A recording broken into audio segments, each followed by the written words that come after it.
Boduppal circle colony సంక్షేమ సంఘాల సమైక్య ఆధ్వర్యంలో అంబేద్కర్ 69వ వర్ధంతి వేడుకలు ఫెడరేషన్ కార్యాలయంలో ఘనంగా జరిపారు।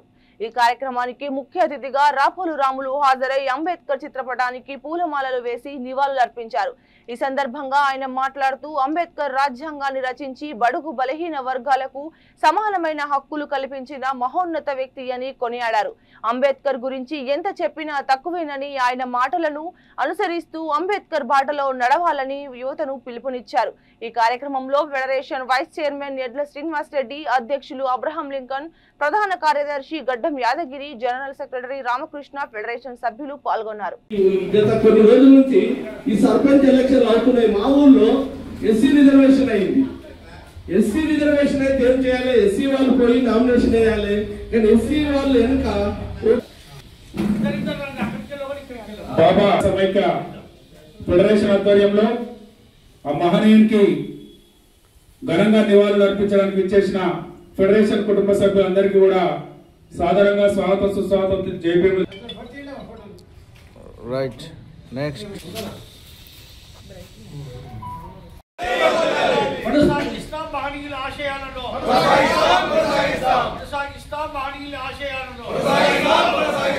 జై భీమ్, జై జై భీమ్, జై భీమ్, జై భీమ్, జై భీమ్, జై భీమ్।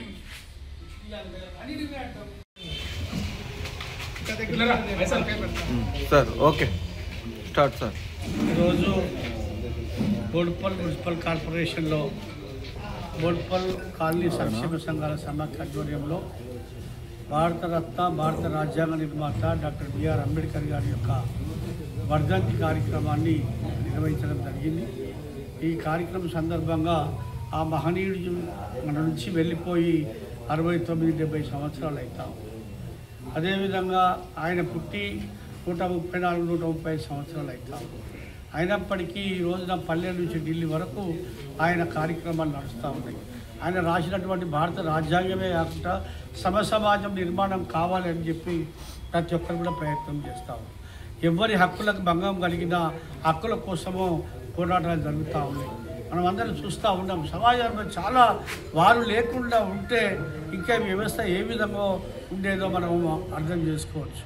కాబట్టి ప్రతి ఒక్కరు కూడా ఈరోజు పోరాటాలు చేస్తున్నారంటే ఆయన మహనీయుల యొక్క పుణ్యమే। ఇలా మహిళలకు ప్రసూతి సెలవులు కూడా 6 నెలల వరకు ఇచ్చి వాళ్ళకు జీతాలు కూడా ఇవ్వాలి, అన్ని సౌకర్యాలు కల్పించాలని చెప్పింది ఆ మహనీయుడే। కార్మికుల హక్కుల కోసం కూడా పోరాటం చేసి అనేక 10 గంటలు 12 గంటల పని విధానాన్ని 8 గంటల వరకు చేయాలని చెప్పి చేసింది ఆయనే। అదేవిధంగా ఏదైతే కరెన్సీ ఉందో కరెన్సీ కూడా ప్రింట్ చేయాలి, రిజర్వ్ బ్యాంకులు పెట్టాలి దాని మీద అని చెప్పి ఈరోజు ఆ కరెన్సీ రూపకర్త కూడా డాక్టర్ బిఆర్ అంబేద్కరే। భారత రాజ్యాంగంలో అనేక హక్కులు ఇలా మామూలు వ్యక్తి నుంచి అనేక సమాజానికి అట్టడుగు దూరంగా ఉన్నటువంటి వాళ్ళు కూడా ఇలా రాజకీయ రంగంలో అనేక ఉన్నత పదవులు అనుభవిస్తూ ఉన్నారు। అదేవిధంగా ఎమ్మెల్యేలుగా, ఎంపీలుగా, మినిస్టర్గా, సీఎంలుగా అనేక మంది అవుతా ఉన్నారు। అదేవిధంగా ఐఏఎస్ కానిస్టేబుల్ నుంచి ఐఏఎస్ ఆఫీసర్ వరకు, ఐపీఎస్ ఆఫీసర్ వరకు మరి ఈరోజు అధికారులు అవుతూ ఉన్నారు అంటే దానికి భారత రాజ్యాంగ స్ఫూర్తి। ఇలా భారత రాజ్యాంగం లేకపోతే మన దగ్గర పాకిస్తాన్లోగా మరి యుద్ధాలు జరిగేవి। ఇలా పటిష్టమైనటువంటి వ్యవస్థ నిర్మాణం చేసిన